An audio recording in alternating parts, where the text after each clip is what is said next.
तो इस एक्सप्लेनर में हम अनीस जंग की लिखी लॉस्ट स्प्रिंग से दो बच्चों की कहानी देखेंगे जिनका बचपन आप जानते हैं गरीबी और कुछ परंपराओं की वजह से कहीं खो गया है। ओके, चलिए इसमें गहराई से उतरते हैं। ये तस्वीर उन लाखों बच्चों की असली कहानी बताती है जिनका बचपन खेलने कूदने के बजाय काम के बोझ तले ही दब जाता है। इस कहानी की लेखिका हैं अनीस जंग, जिन्होंने अपनी किताब में गरीबी और उन परंपराओं का विश्लेषण किया है जो बच्चों को, आप सोचिए, शोषण से भरी जिंदगी जीने पर मजबूर कर देती हैं। चलिए अब हमारी पहली कहानी की तरफ बढ़ते हैं। हम मिलते हैं साहिब से, एक कूड़ा कचरा उठाने वाला लड़का जो सीमापुरी के ढेरों में सोना ढूंढता है। उसके लिए कचरे का ढेर जैसे उम्मीदों का एक खजाना है, एक ऐसी जगह जहां कभी कभी 1 रुपया या शायद 10 रुपए का नोट मिल जाता है और बस उतने में ही वो खुश हो जाता है। और यहीं पर एक बड़ी अजीब बात है, एक तरह की आयरनी है। उसके नाम साहिब आलम का मतलब है पूरे ब्रह्मांड का मालिक, लेकिन उसकी असलियत, उसकी हकीकत इससे बिल्कुल अलग है। साहिब सीमापुरी में रहता है, दिल्ली के ठीक बाहरी इलाके में। यहाँ 10,000 से भी ज्यादा कूड़ा उठाने वाले लोग रहते हैं और इन लोगों के लिए उनकी पहचान से ज्यादा जरूरी है पेट भरना। और यहाँ कचरे का मतलब भी आप देखेंगे बड़ों के लिए अलग है और बच्चों के लिए बिल्कुल अलग। बड़ों के लिए तो ये उनकी रोजी रोटी है, पर बच्चों के लिए, उनके लिए यह हैरात और उम्मीदों से भरी एक अलग ही दुनिया है। फिर एक दिन साहिब को एक चाय की दुकान पर काम मिल जाता है। वहां उसे 800 रुपये महीना और दिन का सारा खाना मिलता है। तो यहां पर आती है सबसे जरूरी बात।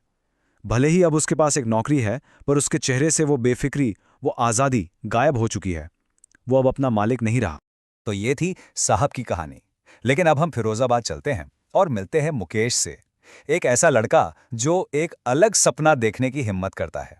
फिरोजाबाद की धूल भरी गलियों के बीच मुकेश का एक ही सपना है, एक मोटर मैकेनिक बनना। लेकिन फिरोजाबाद की हकीकत उसके सपने से बिल्कुल विपरीत है। यहाँ बच्चे कांच की गर्म भट्टियों में काम करते हैं और पता है नतीजा क्या होता है? वो बड़े होने से पहले ही अपनी आंखों की रोशनी खो देते हैं। कई पीढ़ियां, जनरेशन आफ्टर जनरेशन इसी काम में लगी हैं। उनके लिए यही उनका कर्म है, यही उनकी नियति है। मुकेश की दादी भी यही मानती हैं कि उनका काम उनकी जाति से जुड़ा हुआ है। ये एक ऐसी परंपरा है जिसे उनके हिसाब से तोड़ा नहीं जा सकता।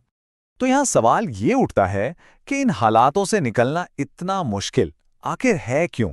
इसका जवाब है गरीबी के जाल में। यहाँ परिवार अपनी जाति के बोझ तले इस कदर दबे रहते हैं कि इससे बाहर निकलना नामुमकिन सा लगता है। और इस जाल को और भी ज्यादा मजबूत बनाते हैं ये लोग। साहूकार, बिचौलिए, पुलिस और नेता, ये सब मिलकर इनका शोषण करते हैं।